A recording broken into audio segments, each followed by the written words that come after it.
Welcome to Lit Happens, Unpacking Senior English. I'm Adriel. And I'm Belle. We're experienced English teachers dedicated to supporting both new and experienced educators in a world in which we are often time poor, to empower our students to excel in their English studies. If you're an English teacher, like us, navigating this curriculum, then this podcast is designed with you in mind. And our mission really is to break down the complexities by unpacking English nationally. Welcome back, loyal listeners, to episode 45 of Lit Happens. And today, joining me, we've got Belle. Hi, Belle. How are we? Hi. Well, thank you. How are you? I am good. We're sort of on the home stretch now for the school year. So we're really, apologize, I guess, to some of our listeners if you're probably wondering where we've been for the last week or two. Just been super busy with life, work, and ready for the holidays, I think, ready for the break. Yeah. How about yourself? Been up to much there, Bill? Yeah. No, I think like everybody else is like tracking through report season, and like you said, life gets really busy, and so we did a bit of a repost of our previous episode, but we're back in your ears with a new one and intend to have new content for you every week. One of the big things as well is we've hit the 1,000 downloads limit now through our different podcast servers. So thank you to everyone for listening to us. If you've been on our socials, you've probably noticed as well that we're starting to release a lot of resources that we're selling through our Teachers Pay Teachers account. So definitely get onto that. It's all for the new syllabus. We've actually released something that you can use this term for text and human experiences. We're going to be releasing a resource that you can use for the short answer unseen analysis paper 1 section 1. And we are also in the midst of creating some new content for you guys to be ready for the year 11 new syllabus that starts next term. So we're in the background. Don't think we've forgotten about you guys. We're working hard. Yeah, no, it's true. We're excited to sort of be sharing a lot of these things with you guys. But anyway, let's get into our little quit for today. And it is relevant to our title for today, or episode title. So, Belle, what do you reckon? Text first or concept first programming for stage 6? What do you think is lit, and which one would you quit? Yeah. So when I first started teaching, and especially in those first few years of programming, I think the way that our sort of syllabus was set up, it was very text driven. I almost felt like it was close study of a text with a bit of a topic tacked on, no matter sort of what module you were in. And I think there's a big shift now into concept focus, and I think we really see that with not just the stage 6 syllabus but the stage 4 and 5 that we've all been spent the last 2 years programming, and we're currently everyone's currently teaching it now. So I think there's now a big shift in the concept driven, because the text is really the vehicle for the concept, and more importantly the skills that are associated with the concept. So I mean, I do love close textual studies. I mean, I know our module B is the space for that, but really where it's all at right now is very much conceptual skills, holistic, and the way that I just sort of think of it is the text is the vehicle to explore those conceptual notions and ideas. Yeah, what do you think? Yeah, I love that. I love that idea where you're saying, the text is the vehicle which you can adapt to any concept. I 100% agree with you. I think we look to that idea that the concept should come first, because it is what your focus is going to be like. Then it's a bit akin to like your common module that we sort of look at. It's something that you base your whole study around, which again, go back to what you've just mentioned, you are going to adapt your respective text. And I think being concept driven allows you to have that sort of malleability, for certain year groups. As we all know, every year group that comes through is not necessarily going to be the same. So it gives you a bit of an opportunity to look at multiple texts if it is a concept-based sort of program. I would 100% say lit for the concept-driven programming. Again, as I have declared earlier in many episodes, you are a programming person. I am definitely not that programming person. You're the conceptual person, though. When you think about it, You're the conceptual focus. No, honestly, you're the when I'm like, I need to get into the nitty gritty of this. What are some approaches? You're the guy. So we work really nicely I'm that the way, I think. Yeah, 100%. I'm the one that talks rubbish, I think, a lot of the times. The kids often say, actually, I have this common problem in classes sometimes. They're like, "Sir, have you ever studied philosophy or, considered going into philosophy?" I said, "You know what? I can have my philosophy here with you guys and have a bit of fun." So I Okay. love posing the Yeah. questions and having that concepts, but sometimes you Yeah. ask me to do the programming, I'll say, I have a lovely, lovely colleague of mine, a lovely friend and, considered family here that is the Mm, programming thank you. person that will Mm. definitely do a lot better job than me at this. So yeah, you asked me to do the teaching though. I'll do the Oh, teaching. I'll yeah. go make a And fool of and myself can in the I just classroom. say, in your defense, can I just say I have many a time heard from, students that have had the luck of having you as their teacher say, "Oh, we really love and will remember those deep conversations that we had in class." So Thank you. there's a lot to be said for your excessive talking. It's super meaningful and beautiful, and we all adore it. So Oh, I love it. I love it.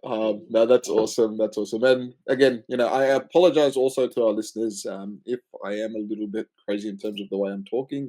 We're coming down from the high of HSC marking, which means my body probably still has copious amounts of, as we know, energy drinks and caffeine running through the bloodstream. with So withdrawal. yeah, we're gonna have a bit of that withdrawal feeling here for today's episode. But look, let's get back into the app, and let's Sure. go on with our programming and our Yeah, let's programming with start. purpose, which I think is going to be awesome.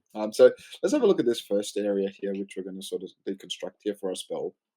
What are the Sure. phases of learning, and why should they shape our stage 6 programming, especially when we're approaching the whole intro to programming, then especially if you're new to programming, if you're an older teacher looking at the way to program, like what are some of those ways in which we look at these phases of learning?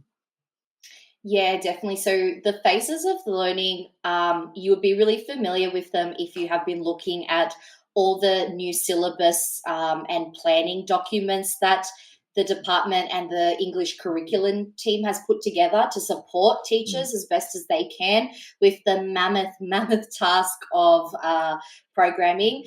I know you and I often talk about how much we love the new outcomes and the content points that come within it because it's so mm, streamlined now. And so, yeah, another aspect of that streamlining is what they call the phases of learning. And basically, yeah, they're phases or sections that would map out your entire unit of work, no matter which mm, module you're at. This is, I guess, considered like the flow of how you would teach English skills and concepts in a progressive and effective teaching and learning sequence. yeah, So, yeah, people who have programmed for stage 4 and 5 will know that there were phases of learning. I know at the school that I was programming at, teaching at, we had it mm, embedded in all of our programs. So one thing I would strongly encourage is if you don't have those phases of learning, definitely access them, look at it. You can literally just post, put in phases of learning English syllabus into yeah, Google, and it will come up on the curriculum or NESA website, and it's yeah, really going to help you not just organize your content, but really the phases are like the drive of the concepts here. It's sort of mm, like the map or the journey in which a student would engage deeply, meaningfully, and yeah, critically with the concept. Yeah, as opposed to yeah, just here's my text and here's my checklist. I've covered context, I've mm, covered themes, I've mm, covered. I mean, all those aspects of it are important, but as I take you guys through today, you're going to see how it fits into these 6 phases. So, really, mm, with these phases, they're trying to help elaborate on or sequence the actual conceptual learning. So, moving from just kind of the factual information of the text into that conceptual approach, and it's really yeah, embedding the kind of the purpose of the skills based new syllabus that we're mm, on. So when we're talking about these phases, we've got 7 of them. I'm going to quickly name them, and then I think in the next few questions we might break them down a bit further. But yeah, so the first phase, and so essentially what that might mean is maybe week 1, you're in phase 1 mm, and you're engaging with the module ideas and the concepts. And this is considered the engaging personally. So when I'm programming, this would be where I have my hooks, my introductory information, and I'm connecting to students' prior knowledge and using that to kind of engage them with the general understanding at this point of what the topic is, what the module is, what the meta language is, perhaps, and trying to start making those little synapses and connections before we get into the text. So you could actually also use related text here to hook students. There's a lot of, I think, ways into this, but I think what I love about it is I have the statement of the phase and then in brackets, so it's engaging personally. So you might think about who's my cohort, how do I engage with them personally, right? Then you'll see that phase 2 is unpacking the module requirements, so the understanding and connecting. So this might be going more deeply into the rubric. It might be activities to do with rubric understanding and connection. Understanding here for me as well, I think would fit under the purpose, audience, and context aspects as well of, whatever your topic is or your texts are, or trying to get a bit of a taster might fit nicely there. Then there's phase 3, engaging analytically and critically with the text. So critically. Phase 4, connecting critically and conceptually between ideas and or text. So sometimes the way that I might differentiate is in this 4th phase, I'm starting to connect the dots with my students. So maybe in phase 3, I've introduced them to certain sections or moments or ideas or different texts. And then maybe in phase 4, I'm starting to show the connections or the key concepts or the thematic concerns. So that's kind of one way that you could do that. Yeah. And then you'll see that when you move into phases 5 to 7, you've moved now from the understanding into kind of the critically and the composing. So deepening text and module understanding and engaging critically. So critically is where you would have your students here engaging in what their approaches are or what, they understand as the big issues within the concept or the text. So, I think this is where students are really formulating their own approaches or responses to the analysis that they've been engaging with. And then that sets them up for phase 5, writing creatively in response to the module, where they're experimenting and reflecting. You might be doing mock style activities here. And then the last phase 7, preparing for this assessment. So this includes you're engaging critically, you're experimenting, and you're reflecting. So those kind of 7 phases, very logical, concept driven, and kind of textual concepts as well that fit into those stages, as opposed to just looking at the text in a very structured way, where we might do first we do the purpose, then we do the context, then we do those things still align, but I think this is a much more holistic way of looking at it. And they're in order 1 to 7, but in certain units of work, like maybe you're reading to rights and your craft of writing, there's no reason why you can't connect these phases or look at them together over several weeks. You don't necessarily have to stick to a week by week. I think it really depends on what the module is. Like a close study module, you could probably do it 1 to 7 very in a linear manner.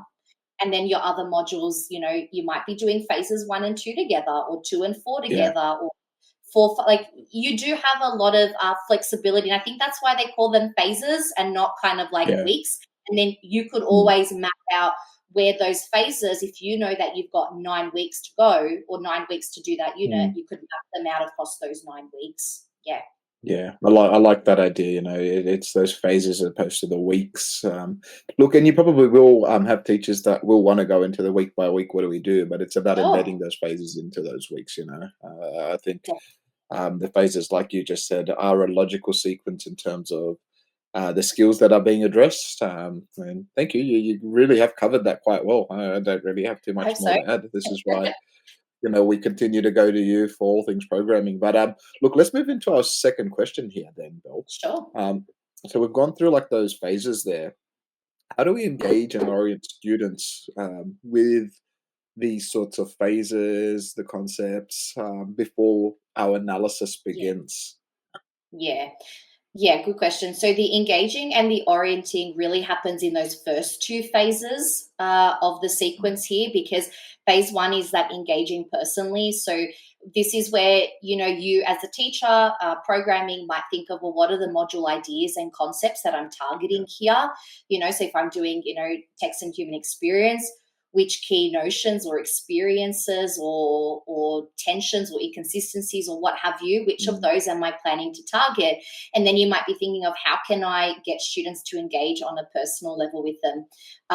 This Yeah. will really help kind of build like interest, curiosity, and then provide like a really tangible example that students have to connect to that idea later when you're trying to get them to relate to that across a text.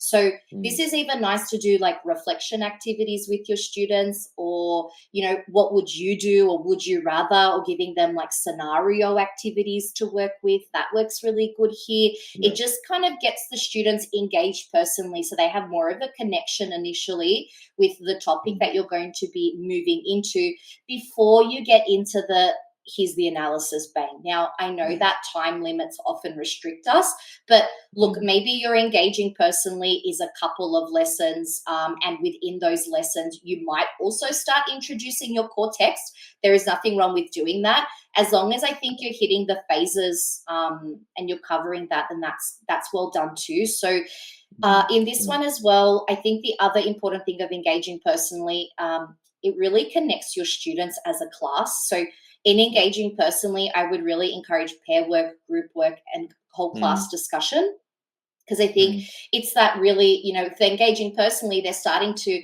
connect to each other and express and build some confidence, Yeah. and yeah, hopefully express their insights and reflections and all of that. And so Yeah. in this first week, I think you can do a lot of fun hook activities. Mm. You can Mm. draw that depending on your class before you start Mm. moving into the nitty gritty. And then the other way to engage in Orient is then once you've kind of done those little hooks where you're sowing the seeds a little bit in those Yeah. minds, you would then go into your second phase, your understanding and connecting concepts. So, Mm. Mm. if I've got a really busy term, then maybe within the first week I've done a couple of phase one activities or lessons, and then I'm going to get smack bang into my understanding and connecting, because maybe I have a Yeah. class that I know I need to spend more time on with this module stuff to like Mm. deepen it. Mm. Sometimes you've got a class that really gets it, and you could, Yeah. go over the rubric in a lesson or two. You'll still go over Yeah. it across the term, but it's sunk in, but some Yeah. classes take longer than that. So this Oh, is where you would, yeah. yeah, you know what I mean? Exactly You can right. think of some as you. Exactly I right. can think of some. You can like. It's so Yeah. normal to, or how about when you walk into the staff room and you go, "I am still teaching this of the rubric." We'd all like commiserate together. It's Yeah. such a like Yeah. common. I feel that hit my soul actually when you were speaking about that. It's funny you said that. Like the engaging personally part I've had with my current, like my new group coming through. Mm, Um, like they're all really, really keen workers, which I love. You build a culture all through your 11 of working hard, and they do work hard as um, is evidenced through some of them obviously in the school term as well. Like your kids are part of leadership groups, are part of activities. They that's right. miss out on a lot of lessons and whatnot as well. So Yeah. it's cool with these phases of learning. It gives you this idea to actually build culture, like that sort of idea, where kids now, if they miss a lesson, they'll come and they'll be like, "Hey, so are you available at lunch or recess?" And I'm not telling each and every teacher here that you should spend your lunches and recesses, speaking with kids, because you do need to eat and you do need to have, your own Yeah. time. But the fact that kids are coming in and asking, hey, what did we miss? Or can you go over Yes. this? Or can you move? And it's Fabulous. it's it's good. But in saying that though, some of the questions then I pose again to them afterwards is, hey, what do you know of the rubric? Like we always go back to the rubric quite a bit. And Always. like you said, sometimes I'm week 4, 5, what are we, week 6, so 5 weeks in, and there are some connections that I will, in classroom talk when we get to the analysis phase, which is what we're going to be moving into next. But Mhm. we're talking, and it's like, oh, I remember this word or this word or this word, and you connect it all to the rubric, and they're just looking at you like stunned mullets, Yeah. Yeah. thinking, what's And this going is where on? I say you can rote learn Yeah, certain things for English, guys, and you yeah, should. Like the rubric and yeah, those meta language terms, you have to rote learn them. Otherwise, what's the point? How are you going to remember what they exactly. are to be able to critically engage with them? So, yeah, that's right. Exactly. Yeah. No. So that's cool. So we've got some good Mm, ways to engage and orient our students. So let's move mhm. into them. What does Let's the concept development look like in the classroom? And how would you yeah. approach this? Yeah, so once you've kind of wrapped up phase two with those key terms or maybe theoretical umbrellas that you need, then you get Yeah. into developing that concept in more detail, okay? Because you've sowed the seeds and now you're getting if you're like progressing from the scale, you're maybe at like a 1, 2, or 3 out of 10 when you start, Mm, and now you're getting a bit more up that curve. So this is where you're engaging analytically and critically with the text, okay? So phase three here would be sort of introducing some of the maybe key concepts and ideas before you start getting into them. This is a really good spot to do passages or sections mm, together where you really want to emphasize to students as we progress. We're going to keep teasing yeah. out these ideas further. Yeah, this is a really great spot as well to not only give some information, but also encourage your students to do some inferencing, Mm, to generate some questions. A lot of whole class discussion works here, yeah. because as much as you're trying to get the students to engage with that concept, you're also guiding them. So there's a give and take here. So Mm, what I always say is, when you are doing these phases and you are programming, it's actually better to backward map maybe from 7 to 1, yeah. because once you know what the assessment is and what you're actually, the way that I think about it is, well, when I want them to do an essay, what are the types of Mm, things I would expect them to respond with? That doesn't mean yeah. exactly what I'm saying they have to put in their essay, but what are some likely ideas or issues? And if, as the teacher, I'm sitting here going, I don't know, that's when I know I need to do a bit of work, because Right. I need to have at least a few ideas mapped out to give them the guidance. So if you've got that mapped out in this phase three, you would start guiding them towards those ideas until they Yeah. get the confidence to kind of generate their own, you know? Yeah. It's kind of Yeah. what No. No. phase three Exactly right. looks like for me. Yeah. And so Exactly. yeah.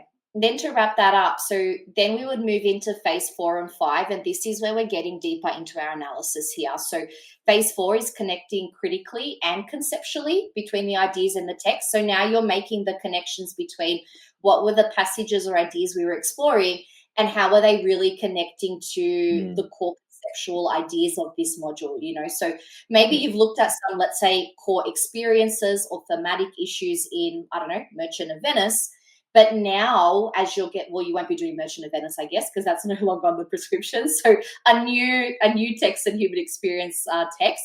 But then Mm, you might be mm, thinking of, well, how do I actually connect it to the core aspects of the rubric, and then get yeah. students to move beyond just the thematic understanding of what's in the text to how it's Mm, represented conceptually within the guides of that rubric, you know, and that will really build that bridge to then enable them to start thinking about it critically and creatively, so that in phase 5 they can actually start to think critically and creatively to set them up for yeah. kind of the last section of phases. Yeah.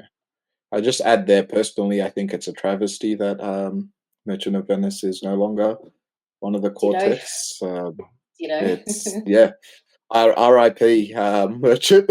I like. Yeah. I honestly don't know. It's such like you look at these phases that you're actually speaking about, and it's like you're just talking about these things like, oh yeah, that's so relevant. That's so relevant. That's so relevant. And goodness me. Yeah. Anyway, I don't get paid enough to be Yeah. the boffins that choose the texts or select them, but Yeah, that's right. look, Yeah.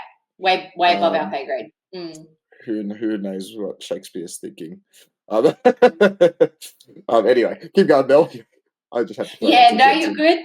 No, I'm a big fan of your 2, 10, 20 cents, 50 cents. You know, we could gas bang forever. But no, I get your point, because you're right. Once you start looking at it conceptually, it Yeah. automatically makes you think about your text on a more deeper, Mm, holistic level. Because I know we're all yeah. guilty of getting bogged down into, well, these are the big 3 themes that are in there, and Yeah. I'm going to focus on that. And what this does instead is it gets you to use those, but to deepen that kind of critical analysis, and then get maybe into the purpose and the audience of those Mm, ideas, you know, what that's actually mm, representing on a conceptual level. Because then what you're kind of doing when you're in these phases, when you're in phases 3 to 4, you're actually engaging outcomes 4 to 6. So your yeah. earlier phases, 1 to 3, are really targeting outcomes 1, 2, and 3, which are really about understanding and analysis. And now you're moving into outcomes 4 and 5, which are all about, writing, composing, and justifying or evaluating or reflecting on those critical and compositional choices. So in these 4 to 5 and 6 phases, you're thinking about how you can embed a lot of writing activities in this phase, which is usually your kind of middle-ish part of your term. Write. So practice questions, practice activities, scaffolded writing, scaffolds, homework writing tasks, reading tasks, getting them to read sample responses, because this will really encourage them to formulate their own ideas, and then consider it in light of maybe other ideas. This is really good to also do like group jigsaw. Like I know you and I have both done kind of workshop activities where we'll get the kids in groups and you're in charge of this kind of notion and you're in charge of that notion. And then later all the students can kind of cross-examine and consider it all together.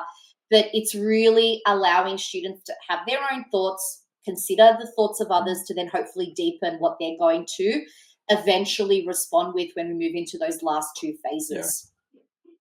I like this idea, I like this idea of workshopping writing. And I think you mentioned something like, thinking of writing as a thinking tool, which is so significant. Writing is that thing where it's like kids will often come to us and they're already, at stage 7. It's like they want that final product, whatever, with their first time in writing. But we want to show them that writing is that skill that takes time and development.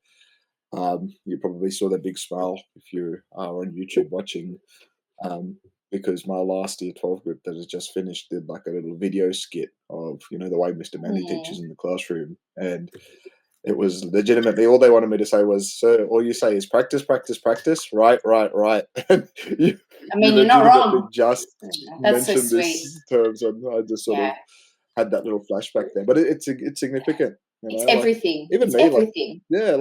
like you think about the writing, it's that muscle memory, it's that way in which we do think critically, because not only in that process are you thinking about what you're writing, you're considering the connections that you've made in the earlier phases, and now you're applying them, and not just because of a final product. You're applying them in order to work towards something, and in that moment, you're constantly reflecting, you're constantly evaluating, you're constantly justifying your choices, which is exactly what you've sort of just mentioned in this sort of draft, feedback, reflect, refine. I think is another thing that you mentioned in this moment here. So it's wonderful there, Belle, and definitely something that our teachers programming will have to consider, especially with the new syllabus. I think it's fantastic that it is skills based, and in saying that, we'll move forward, I guess, into our last phases here, which is how do we prepare the students for that authentic sort of assessment towards the end of the term. Obviously, they're working towards something, and you've touched on this a little bit. But what can you unpack here for us? Yeah, so in our last phase here, we're preparing them for their own voice and considered responses. This is phases 6 and 7. Sorry, so phase 6 is writing creatively and critically in response to the module. So this is a nice spot where you can also engage a little bit of mod C or a bit of even journal writing or diary writing to develop their voice. Diary writing on one of the thematic concerns, maybe, just something that's going to encourage them to, through a new lens, deepen their understanding and hopefully, develop it further. But in this phase where they're experimenting and they're reflecting, you'd want to have a lot of kind of mock activities here. And so what that also relates then to is the final phase 7, which is preparing the assessment. So that is the specific phase where they are working on their assessment. Some schools allow drafts, some schools will look at a formative task. Whatever your school does, this is usually that kind of 2 to 3 week block where they have the task and they're either workshopping it, or you as a teacher are doing final activities that are going to support them in producing whatever they need to produce for this assessment. So what I want to say actually is, when I'm programming this, so last week I went to a school where I did a bit of support in their faculty to help a new scheme teacher program for the new syllabus next year, and we actually started backwards. So we looked at phase 7, what was the assessment task. knowing that Yeah. it was close study and that it was going in the yearly examination, Mm. Mm. meant that we selected or created a couple of variation questions that are very much engaging with the text and the close study of a text rubric, because it was for standard English. And then Yeah. I said, now we got to work backwards. So whatever we're Mm. doing in our phases 3, 4, 5, and 6 should Mm. be scaffolding and guiding students to produce what we would Yeah. at least expect them, and hopefully beyond. But as a Yeah. minimum, like if we're all thinking about our students that need that little bit of extra support, what are we going to Mm. do in those phases to support them to be able to then create their assessment response, create their Yeah. essay, create their craft of writing, narrative, Yeah. whatever that is. And so that's why I always encourage, well, what have you put in your assessment schedule? What are you assessing? Mm. What type of question? Even if you have Mm. some generic ones, it's always better than not having anything at all, because at least Yeah. all of your teachers, even your new scheme teachers, know that that's kind of roughly the end product, and will Mm. incorporate that as they're teaching, so that it's not like students are scrambling to put things together in that 2 weeks before their assessment.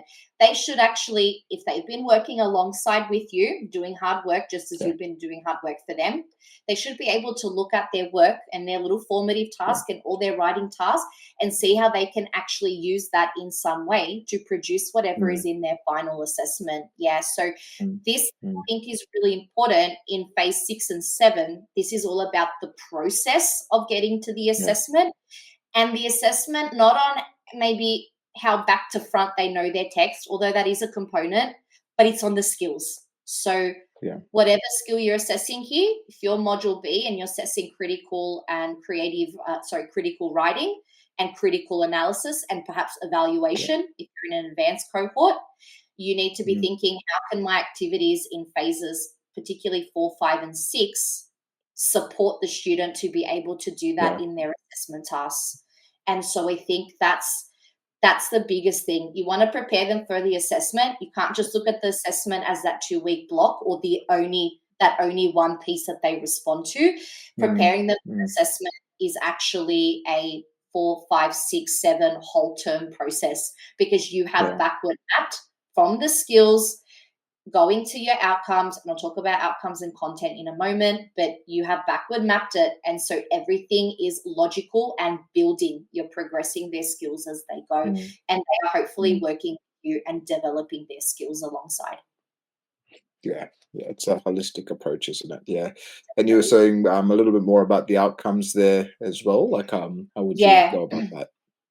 definitely. So one more thing that I want to say, and I know I did this last week and it worked really well. So Mm. what you want to do is make sure you've got, your outcomes, but more specifically the content points that come along with the outcome. So the understanding. So typically you'll have, from what I've seen, maybe 3 to 5 dot points that are specific to skills or English concepts that target the student understanding the module and their text. And then you would have about 3 to 5 in the composing. Yeah, which exactly, it's all about the responding, composing, getting the student to actually engage and produce something. So Yeah. what you could do is, have that document with all those dot points and those outcome points. You will see a correlation between the phases and the outcomes. So as I said, phases 1, 2, and to an extent phase 3 work really well with outcomes 1, 2, and 3. And then phases 4 probably works on either side, but then when you're moving into phases 5, 6, and 7, you'll see that they target your outcomes 4, 5, and 6. So if Yeah. you were to map out the phases in your weekly sequence, let's say week 1 is phase 1, let's say weeks 2 and 3 are phase 2, and so forth, then you could actually pop the outcome in the Mm. corresponding Mm. phase. Then look at what your specific dot points are and put them in the corresponding phase.